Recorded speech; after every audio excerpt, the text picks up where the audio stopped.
오늘 제목을 한번 같이 읽겠습니다. 시작. 창세기 첫 수신자들이 받았을 위로와 소망들. 좀 제목이 길죠. 좀 길더라도 오늘 이 제목을 통해서 이 창세기 첫 수신자들과 같은 형편에 있을 사랑하는 우리 대한가족들이 이 말씀을 통해 큰 위로가 되셨으면 좋겠습니다. 광야 같은 세상에서 질병으로 원하지 않는 사건 사고를 통한 경제적 어려움으로 상실과 박탈의 어려움으로 이 창세기 첫 수신자들과 같은 광야의 길을 가고 있을 사랑하는 우리 대한가족들에게 오늘 창세기를 우리에게 주신 하나님의 마음이 잘 전달될 수 있기를 주님의 이름으로 축원합니다. 그 믿음 가지고 우리 창세기 1장 1절을 함께 한 목소리로 읽겠습니다. 시작. 하나님이 천지를 창조하시니라. 태초에 베네시트라는 말입니다. 이 창세기라는 이 제목은 사실은 우리에게는 익숙하지만 이 히브리어 원문 성경에는 사실은 창세기라는 제목이 없었어요. 그냥 베네시트 태초에라는 제목으로 불려졌던 이 책이 히브리어가 라틴어로 번역되면서 리베로 책이라는 단어와 제너시스 기원 창조라는 이 라틴어가 영어 제너시스라고 불려지면서 여러분은 차 이름으로만 알고 있는 그 제너시스가 이 창세기의 제목이 되었습니다. 정확하게 부제로 제너시스라고 불리는 모세의 첫 번째 책이다라는 부제가 있었어요. 그럼 왜 우리는 창세기로 부르느냐? 이 중국에 있는 성경이 넘어올 때 중국 성경에 창세기라고 이 번역이 되어 있었기 때문에 오늘날도 우리는 이 창세기를 창세기로 부르고 있는 것입니다. 사실은 근데 이 창세기의 이름과 걸맞지 않게 이 창조의 이야기는 앞부분에 잠시 있을 뿐이고 대부분은 족장들의 이야기가 창세기의 이야기죠. 그럼에도 불구하고 이 창세기 1장의 이 창조 이야기는 우리에게 큰 의미가 있습니다. 왜냐하면 하나님께서 태초와 천지라는 이 단어를 통해서 이 무한이신 하나님이 유한 속으로 들어오셨다라는 데 의미가 있기 때문입니다. 시간 밖에 계신 하나님이 태초라는 시간 속으로 들어오시고 공간 밖에 계셨던 하나님이 천지라는 공간 속으로 들어오신 것이죠. 이것이 과연 우리에게 그리고 이 창세기의 첫 수신자들에게는 어떤 의미가 있었을까요? 저는 목회생활 한 25년 하면서 이 창세기 1장 1절이 믿겨지지 않아서 신앙생활을 하지 못하는 분들을 종종 만나곤 합니다. 그렇습니다. 이 창세기 1장 1절은 이것이 믿어지느냐에 따라서 신앙이 달라지고 인생관이 달라지는 것입니다. 그런데 우리는 이 창세기 1장 1절 이 태초에 하나님이 천지를 창조하시니라는 이 창조의 말씀이 이 창세기가 우리에게 주어진 이유를 창조를 증명하기 위해서다라고 오해하곤 합니다. 그런데 사실은 이 창세기는 우리에게 창조를 증명하기 위해서 주어진 책이 아닙니다. 이 창세기 첫 수신자들이었던 이 광야에 출애굽한 모세의 인도를 받는 이스라엘 백성들 그 시대 고대 근동의 3, 4천 전의 시대에는 누가 창조했는가라는 이 기원에 대한 질문은 없었다라고 합니다. 오히려 어떤 목적과 어떤 의미로 이것이 우리에게 주어졌는가를 질문하는 시대였다고 합니다. 무슨 말입니까? 그 시대 사람들은 초월자에 대해서는 다 믿었다라는 거예요. 그리고 그 기원에 관한, 도대체 이거 누가 지었어? 이게 정말 사실이야? 라는 그 기원에 관한 질문은 불과 200~300년 전에 이 계몽주의 시대를 지나면서 인류 역사 속에서 나타난 질문이라는 것이죠. 왜 그랬습니까? 그건 교회의 책임이죠.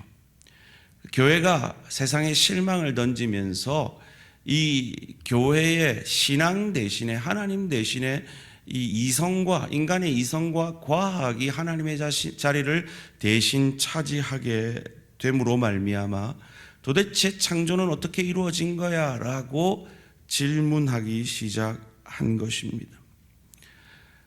그런데 인간이 하나님의 자리를 대신한 그 이성주의와 계몽주의의 결과가 무엇이었습니까? 세계 1차, 2차 대전이었습니다. 전쟁과 혼란이었습니다. 제가 방금 말씀드린 건 마치 제가 그렇게 주장하는 것처럼 표현했지만 사실은 이 책이 주장하는 내용입니다. 존 H. 윌턴이라는 분이 쓰신 창세기 1장과 고대 근동 우주론이라는 책인데요. 이 존 윌턴 교수님은 이 히브리 유니언 칼리지에서 구약학 박사를 받고 무디 성경대학에서 20년 동안 구약을 가르치시고 현재는 위튼 칼리지에서 구약학 교수로 계신 분이신데요.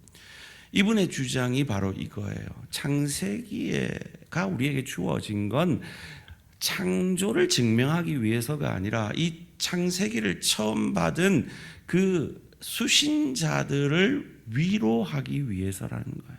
그들은 이미 초월자 하나님에 대해서 믿고 있었는데 그 믿음에도 불구하고, 그리고 그들은 출애굽이라는, 홍해를 건너는 출애굽이라는 놀라운 기적을 경험했는데 그들에게 주어진 광야라는 현실이 너무 힘들다는 거죠. 왜 우리는 이 놀라운 구원을 받았는데 우리의 현실은 이렇게 어려운가라는 것입니다. 마치 제가 설교 전에 우리 대한가족들을 쭉 이렇게 훑어보는데 수술을 앞둔 지체, 수술 이후에 치유 과정 속에서 의사의 진단을 기다리는 지체, 자녀의 앞날이 걱정되어 우울감에 사로잡혀 있는 지체, 상실의 어려움을 겪고 있는 지체, 속아서 경제적 어려움을 겪고 있는 여러 질병과 어려움 속에 있는 그 지체들을 보면서 하나님이 광야 속에서 놀라운 구원을 체험했음에도 불구하고 왜 우리는 여전히 광야의 혼란과 혼돈 속에 있는 것입니까? 라고 질문했던 그들에게 이 창세기를 주심으로 위로하셨던 하나님이 오늘 미로 같은 인생 속에서 혼란을 겪고 있는 사랑하는 우리 지체들에게도 큰 위로와 은혜가, 소망이 되어지기를 주님의 이름으로 축원합니다.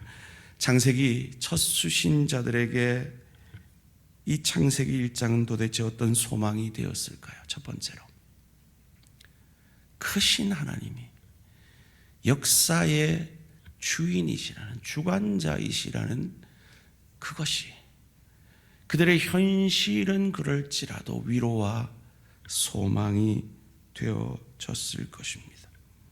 다시 한번 창세기 1장 1절을 함께 읽습니다. 시작. 하나님이 천지를 창조하시니라. 주어는 하나님입니다. 엘로힘입니다. 복수형이죠. 왜 복수형일까? 이 엘로힘이라는 단어는 하나님의 능력을 강조하는 단어거든요. 그래서 너무 큰 존재, 큰 능력의 존재는 복수로 표현했다고 합니다. 그리고 어거스틴은 삼위일체 하나님을 보여주기에 복수로 표현했다라고도 해석하기도 합니다. 어쨌든 간에 주어가 하나님입니다. 이 천지 만물의 주체자는 주어는 하나님이십니다. 내 눈에 보이는 현실이 아닙니다. 하나님은 천지 만물보다 크신 하나님이십니다. 하나님은 내 현실보다 크신 하나님이십니다. 이 창조라는 이 단어를 히브리어에서는 바라라 그랬어요. 뭐라고요? 바라. 따라해보세요. 바라. 지금 저는 이거 바라라는 단어를 보면서 하나님이 우리 민족에게 하시는 말씀이라 여겨집니다. 네 현실만 보지 말고 네 현실을 넘어서 일하는 하나님을 뭐 해라? 봐라. 지금 네 눈에 보이는 그 광야만 보지 말고 그 광야 넘어 일하시는 하나님을 뭐 해라? 봐라라고 말씀하시는 것 같아요. 하나님의 넓고 깊고 크게 일하시는 하나님을 봐라. 이 봐라라는 단어는요, 하나님의 창조에만 쓰여진 단어라고 합니다. 소원합니다. 아마 이 예배 후에도 여러분의 현실은 그리 달라져 있지 않을 것입니다. 그러나 이 예배 이후에 여러분의 눈이 여러분의 현실과 광야 같은 혼란이 아니라 그 광야 같은 혼란 속에서도 넓고 깊고 크게 일하시는 하나님을 바라보면 이 예배당을 나갈 때 여러분의 마음은 들어올 때의 마음과 달라져 있을 줄 믿습니다. 그 은혜와 위로가 오늘 예배를 하나님 앞에 드리는 우리 대한가족들에게 있어지시기를 주님의 이름으로 축원합니다. 두 번째로, 이 창세기 첫 수신자들이 그 광야에서 이 창세기 1장이 도대체 어떤 소망과 위로가 되었을까요? 크신 하나님이 나를 위해서 시간 밖에 계신 그 하나님이 시간 속으로 들어오시고 공간 밖에 계신 하나님이 공간 속으로 들어오셨다라는 이것이, 그리고 그분이 나와 함께 하신다는 이것이 위로와 소망이 되어졌을 것입니다. 이 창조는 무에서 유를 만드는 것이죠.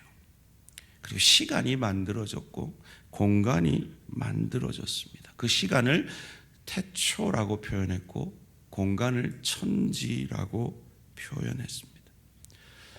하나님은 이 시간 밖에 계신 영원하신 하나님이십니다.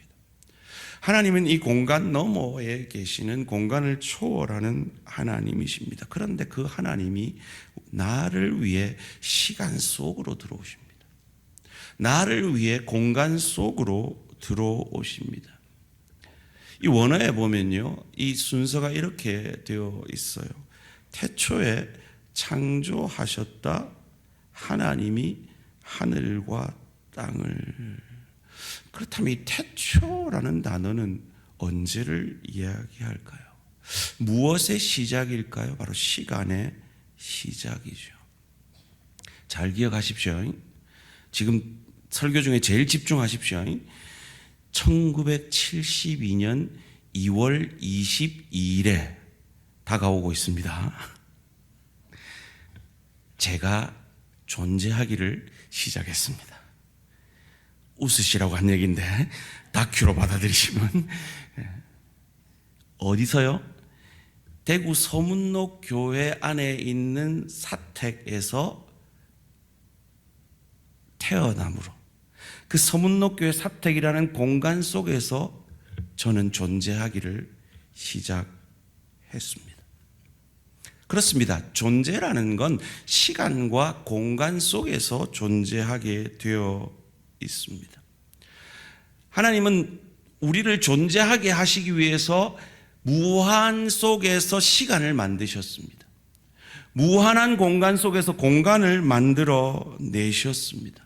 그리고 그 무한이 유한이 되셨습니다. 그것을 요한복음 1장 1절은 우리에게 이렇게 가르쳐 주죠. 태초에 말씀이 계시니라. 이 말씀이 하나님과 함께 계셨으니 이 말씀은 곧 하나님이라. 이 말씀은 예수 그리스도 성자 하나님을 얘기하거든요. 이 성자 하나님이 언제부터 계셨는가? 태초에 계셨대요. 여기서 태초라는 단어가 헬라어 엔아르케라는 단어인데요. 영혼 속에서라는 의미예요. 즉 하나님은 영혼 속에 계셨던 하나님이라는 거예요. 그 영혼 속에 계신 하나님이 나와 함께 하시기 위해서 시간 속으로 공간 속으로 들어오셨다라는 것이죠. 하나님은 저처럼 늙지 않으십니다. 여러분 6년 전에 제 모습을 기억하십니까? 제가 거울을 보면 깜짝 놀랍니다. 6년 만에 내가 왜 이렇게 늙었지? 우리 어르신들께 죄송한데요. 그래, 우리는 늙어갑니다. 그런데 하나님은 늙지 않으세요. 때로 우리는 변합니다. 하나님은 변하지 않으세요. 성경 속의 하나님은 언제나 동일하세요. 이사야 46장 3절 4절에서 이렇게 말합니다. 야곱의 집이여 이스라엘 집에 남은 모든 자여 내게 들을지어다. 배에서 태어남으로부터 내게 안겼고 태에서 남으로부터 내게 업힌 너희여 너희가 노년에 이르기까지 내가 그리하겠고 백발이 되기까지 내가 너희를 품을 것이라. 내가 지었은즉 내가 업을 것이요 내가 품고 구하여 내리라. 이렇게 계셨는데 나가셨나 보네요. 우리 김현수 목사님 사모님이 애를 업고 품고 있었어요. 그 모습을 보면서 제가 이런 마음이 들더라고요. 나는 고아인데. 저는 고아예요. 아버지도 돌아가시고 어머니도 돌아가셨어요. 어쩌면 저희 아버지 어머니가 늦둥이인 저를 낳으면서 그분들의 소원은 그랬을 거예요. 내가 얘를 죽을 때까지 돌봐주고 싶다. 그런데 그분들은 그렇게 하지 못했어요. 그리고 우리 대부분도 그러할 거예요. 자녀를 낳은 부모들은 그래요. 그런데 하나님은 늙지 않으세요. 하나님은 언제나 동일하세요. 그래서 하나님은 저와 여러분들을 시간을 초월해서 돌보고 계십니다. 왜냐하면 그분은 시간 밖에 계시는 분이시기 때문에. 공간도 마찬가지입니다. 하나님은 어디서나 우리를 도와줄 수 있는 하나님이십니다. 시편 139편 7절에서 10절까지 말씀 함께 뜻을 생각하시면서 읽습니다. 시작. 내가 주의 영을 떠나 어디로 가며 주의 앞에서 어디로 피하리이까. 내가 하늘에 올라갈지라도 거기 계시며 수월에 내 자리를 펼지라도 거기 계시니이다. 내가 새벽 날개를 치며 바다 끝에 가서 거주할지라도 거기서도 주의 손이 나를 인도하시며 주의 오른손이 나를 붙드시리이다. 나와 함께 하기 위해서 시간을 초월하시고 공간을 초월하신 하나님이 시간 속으로 공간 속으로 들어오셨어요. 그래서 광야 속에서 혼돈을 겪고 있는 이 도대체 애굽에서 구원을 받았다는 게 도대체 무슨 의미인가? 차라리 애굽이 나았다라고 애굽을 그리워할 만큼 광야 속에서 고통을 겪고 있는 그 창세기 첫 수신자들에게 아니야, 나는 이곳에도 너희와 함께하고 있어 라고 위로해 주시는 것이 이 창세기 1장의 말씀입니다. 하나님께서는 시간 속에서, 시간을 초월하시는 하나님께서는 우리를 시간 속에서 만나시기를 원하셨습니다. 그것이 성경이 말하는 안식일이요, 안식연이요, 희년이었습니다. 시간을 초월하시는 하나님이 시간 속으로 들어오셨다는 것을 우리에게 보여주시는 것입니다. 제가 얼마 전에 병원 신방을 갔더니 참 편찮으신 우리 권사님이 저한테 너무 송구스러운 말씀을 하시더라고요. 아이고 목사님 바쁘신데 어떻게 이렇게 오셨어요? 제가 신방을 못할 정도로 바쁘진 않거든요. 너무 송구하더라고요. 그런데 여러분, 그 송구한 마음을요, 하나님한테는 가지셔야 돼요. 하나님은 시간 밖에 계신 하나님이세요. 시간에 묶이지 않으세요. 그런데 나와 함께 하기 위해서 시간에 묶이셨어요. 시간 안으로 들어오셨어요. 시간에 갇히셨어요. 그리고 하나님은 영원 속으로 우리를 이끌고 가고 계세요. 그러면서 이 땅에서도 시간 속에 있는 우리도 그 영원으로, 하나님을 보시는 그 영원의 관점으로 인생을 바라보기를 원하세요. 여러분, 우리가 인생 살면서 제일 힘든 때가 언제입니까? 누군가로부터 억울한 말을, 억울한 비난을, 합당치 않은 비난을 들을 때가 아닙니까? 저는 가장 억울했을 때가 1999년 어느 겨울이었던 것 같아요. 제가 언젠가 간증했죠. 제가 첫 목회를 만 27 총각으로 시작을 했는데 이 어느 여집사님이 저한테 공개적인 장소에서 너무 억울한 비난을 하시더라고요. 그때 제가 억울해가지고요, 3일 동안 잠을 제대로 못 잤어요. 그런데 새벽 제단에서 하나님 앞에 그 억울함을 토로하면서 하나님께 제 마음을 만져주시고, 저도 그분을 억울하게 하지 않고 그분을 품어내었던 사건이 문득 떠올랐어요.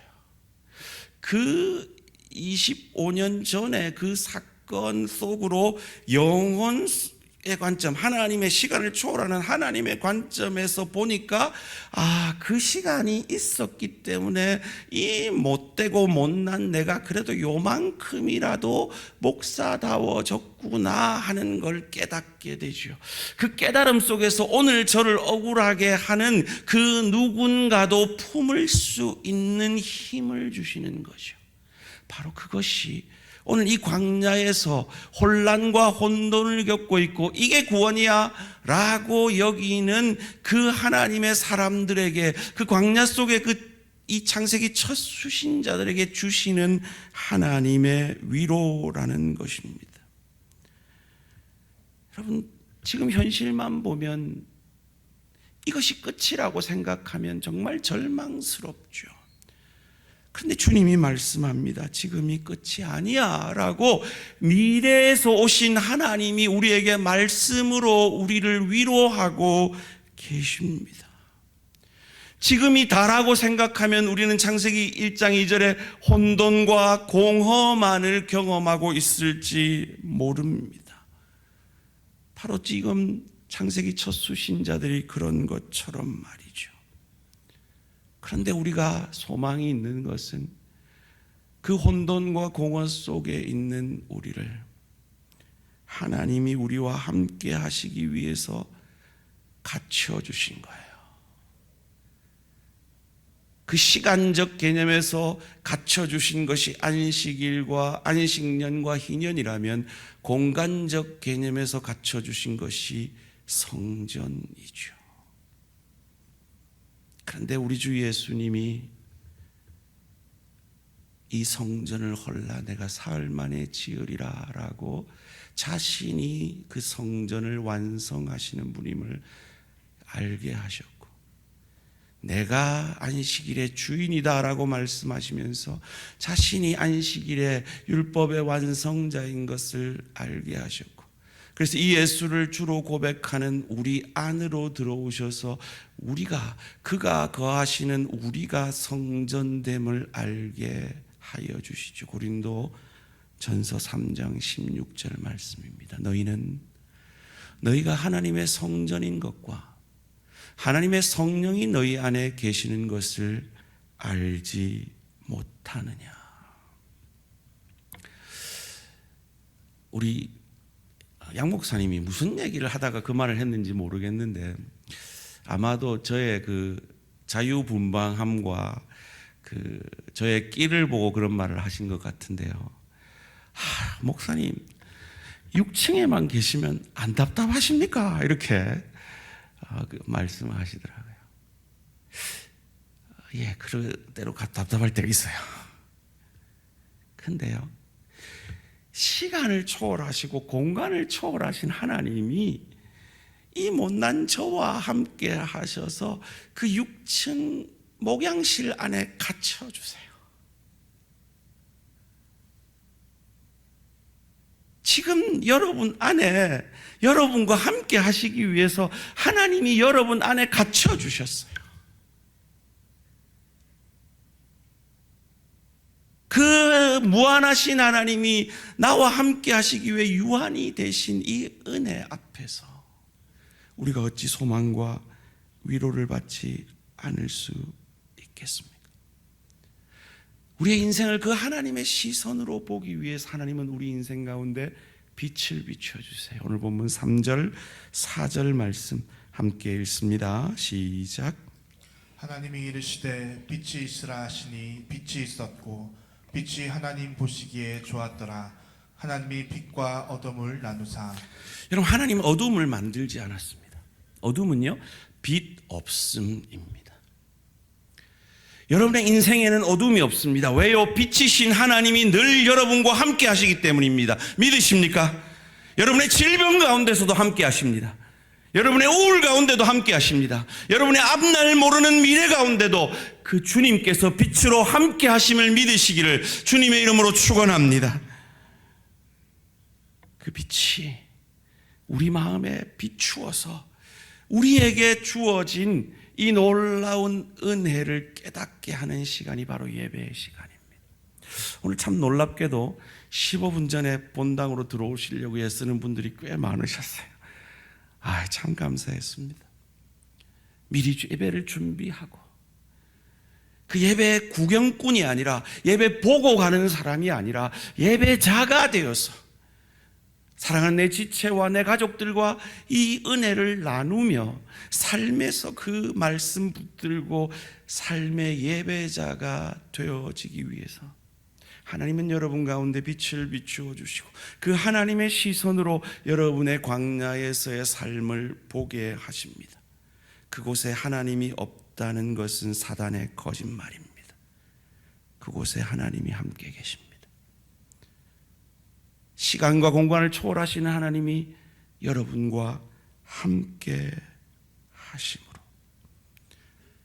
그 여러분의 시간과 공간 속에서 내가 누구와 함께 하고 있는지를 보여내고 증명하는 복된 2025년 참 예배자들이 되어지시는 저와 우리 모든 성도님들 되시기를 주님의 이름으로 축원합니다. 세 번째로, 이 창세기 첫 수신자들에게 창세기 1장은 어떤 위로와 소망이 되었을까? 그 크신 하나님, 시간과 공간을 초월하시는 그 창조주 하나님이 시간과 공간 속으로 들어오셔서 메시아 그리스도가 되어 주심을 바라봄으로, 구원주가 오실 것을 바라봄으로 그들은 소망과 위로를 얻었을 것이고 우리는 그 구원주와 나와 함께 하고 계심을 믿고 소망과 위로를 얻게 되는 것입니다. 이 주님과 함께하지 않는, 하나님과 함께하지 않는 천지의 상태를 창세기 1장 2절이 우리에게 가르쳐주죠. 함께 읽습니다. 시작. 땅이 혼돈하고 공허하며 흑암이 깊음 위에 있고 하나님의 영은 수면 위에 운행하시리라. 혼돈하고 공허하며 흑암이 깊음 위에 있는 그 상태가 천지 창조 전에 이 땅의 상태였습니다. 이것이 바로 창세기 1장을 경험하고 있는 이 광야 속의 이스라엘 백성들의 현실이요, 오늘 이 땅을 살아내고 있는 우리의 현실이기도 합니다. 그곳에 질서를 허락하시기 위해서 하나님의 영이 운행하신 것이죠. 함께 하십니다. 그 무한히 유한이 되십니다. 창조주가 피조물이 되셨습니다. 왜요? 나와 함께 하시고 싶어서요. 그것이 뭐라고요? 임마누엘. 누구와 함께? 마누, 우리와 엘, 하나님이. 하나님이 나와 함께 하시기 원하셔서 그 시간 밖에 계신 하나님이 시간 속으로 들어오셨습니다. 공간 밖에 계신 하나님이 공간 속으로 들어오셨습니다. 그들은 이 창세기 첫 수신자들인 광야의 그들은 그 오실 메시아를 믿음으로 바라봄으로 구원을 얻었고, 오늘 신약 시대를 사는 우리는 바로 그 주님이, 그 메시아 그리스도 구원자가 우리 속에 들어오셨음을 믿고 구원을 받는 것입니다. 오늘 내 인생에 미로 같은 내 인생 속에서 하나님, 왜 내게 이런 일이 일어납니까? 왜 내 현실 속에서 이런 일을 만나게 하십니까? 힘든 우리와 함께 하시기 위해, 시간 밖에 계신 하나님이, 공간 밖에 계신 하나님이 시간 속으로, 공간 속으로, 그리고 이 좁은 공간인 내 안으로 들어오셨습니다. 그리고 그분이 어떤 시간 속에서도 어떤 공간 속에서도 우리와 함께 하시고, 그분은 천지를 창조하신 엘로힘, 능력의 하나님이신 것을 믿으시기를 주님의 이름으로 축원합니다. 그리고 그분은 나보다 더 나를 사랑하셔서 나를 위해 자기 목숨을 아끼지 아니하고 주신 구원의 하나님이신 것을 믿으시기를 주님의 이름으로 축원합니다. 창조는 우리를 겸손하게 만듭니다. 창조는 우리의 인생의 목적을 알게 합니다. 우리 인생의 목적이 무엇입니까? 보시기에 좋았더라. 누가 보시기에요? 하나님이 보시기에 좋은 인생. 이 창조만이 우리에게 목적을 줍니다. 진화론에는 목적이 없어요. 개구리가 메뚜기를 먹고, 뱀이 개구리를 먹고, 더 큰 짐승이 뱀을 먹고, 그 더 큰 짐승은 죽어서 흙이 되고, 흙에서 다시 풀이 나고, 그 풀을 메뚜기가 먹고, 그 메뚜기는 개구리가 먹고, 끊임없는 비교 속에서 갈등하고 혼란만 겪을 뿐이죠. 그런데 창조주 하나님이 말씀하십니다. 너희 각자는 내가 보기에 좋은 자들이다. 옆 사람에게 이렇게 고백하십시다. 당신은 하나님 보시기에 좋은 분이십니다. 다시 한번 고백하십시다. 당신은 하나님 보시기에 심히 좋은 분입니다. 믿으십니까? 그런 우리들이에요. 이 창조를 말씀으로 하셨잖아요. 여기서 이 말씀은 히브리어 다바르라는 단어인데요, 이 단어의 뜻은 이렇대요. 내 내면의 사상이 구체적인 행동의 실체로 드러나는 것이라고 했어요. 하나님은 우리에게 그냥 말로만 사랑 안 하세요. 우리처럼 말로만 사랑 안 해요. 하나님은 말하면 행하세요. 그 행하심이 바로 성육신이셨어요. 그 행하심이 나의 죄를 대신 이겨주시는 시험을 이기시는 것이었고, 나의 죄를 짊어지시는 세례받으심이었고, 나의 죄를 대신 담당하시는 십자가 사건이었고, 나의 죄를 대신 이기시고 부활하신 부활의 사건. 하나님은 말씀하시면 행하십니다. 그 하나님이 말씀하십니다. 내가 너와 함께 하겠노라. 그 시간 밖에 있는 하나님이 시간 속으로 들어와, 공간 밖에 계신 하나님이 공간 속으로 들어와, 내가 너와 함께 한다. 그러니 오늘을 잘 견뎌내어 주련. 심지어 네 인생의 죽음이 와도 그 순간에 내가 너와 함께하여 너를 나에게로 인도할 것이다 약속하시는 그 하나님의 약속의 말씀 믿고 오늘을 견뎌내시는